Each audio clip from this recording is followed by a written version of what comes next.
So ఎవరైతే ఇద్దరు సంతానం ఉన్నారో వాళ్ళ ఇద్దరి పిల్లల భవిష్యత్తు ఒకేలా ఉందా ఒకసారి మీరు చెక్ చేయండి.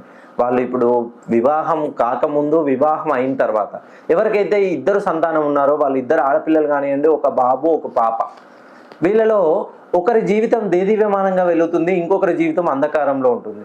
వాళ్ళ రాశి నక్షత్ర లగ్నం ప్రకారం ఎవరి ఇంట్లో ఖచ్చితంగా ఎవరైతే తూర్పు దిక్కున నివసిస్తున్నారో 1, 10, 19, 28, 6, 15, 24 ఈ 1, 6 సిరీస్లో జన్మించిన మెయిన్గా ఆడవాళ్ళు జన్మిస్తే వీళ్ళ జీవితంలో కష్టాలు తప్పవనే చెప్తుంది శాస్త్రం.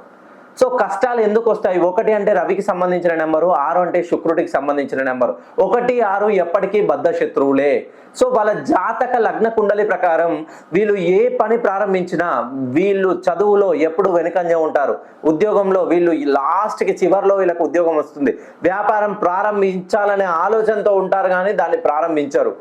వివాహం ప్రకారం ఎప్పుడు వివాహం అనుకున్న సమయానికి కాదు, వీళ్ళ చేతులు ఎప్పుడు చిల్లి గవ్వ కూడా వీళ్ళ చేతిలో ఎప్పుడు నిలవదు. డబ్బులు సంపాదిస్తారు, కష్టపడతారు, రోజుకు ఒక 1000, 1500, 2000 సంపాదిస్తారు, నెల తిరిగేసరికి 1 లక్ష రూపాయలు అప్పు చేస్తారు. ఈ అప్పుకు ఇంట్రెస్ట్లు కట్టడమే వీళ్ళ జీవితం మొత్తంలో సరిపోతుంది. ఆర్థికంగా ఎప్పుడు నిలదొక్కుకోలేరు, కుటుంబ పరంగా ఎప్పుడు వీళ్ళ గుండా సమస్యలు సమస్యలు సమస్యలు. వీళ్ళు ఏది మాట్లాడినా వైరాలే జరుగుతాయి తప్ప ఆ గొడవలకు తావు తీయడానికి మొదటి మార్గంగా వీళ్ళు ఉంటారు. ఎప్పుడైతే మీ జీవితంలో ఇటువంటి సమస్యలతో సతమతమవుతుంటే ఒకసారి మీ పేరులోని సంఖ్యాబలాన్ని సరిచేయండి. మీ డేట్ ఆఫ్ బర్త్ను నాకు పంపించండి. మీ డేట్ ఆఫ్ బర్త్కు అనుగుణంగా దాని డెస్టినీ నెంబర్ ఎంత, కాంపౌండ్ లెటర్ ఏంటి, పిల్లర్ లెటర్ ఏంటి, న్యూమరాలజీ ప్రకారం ఏ లెటర్ ఎక్కడ ఉండాలి.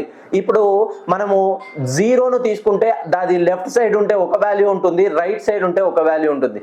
0, 1 1 అవుతుంది, 0 రైట్ సైడ్ పెడితే 10 అవుతుంది. అది ఎక్కడ ఏ ప్లేస్లో పెట్టాలనేది సంఖ్యాశాస్త్ర ప్రకారం మీ పేరులోని నేను ఆ దోషాన్ని సవరించి మీకు పంపిస్తాను. ఎప్పుడైతే మీ దోషాన్ని సవరించుకుంటారో ఖచ్చితంగా మీ జీవితంలో మార్పు చూస్తారు.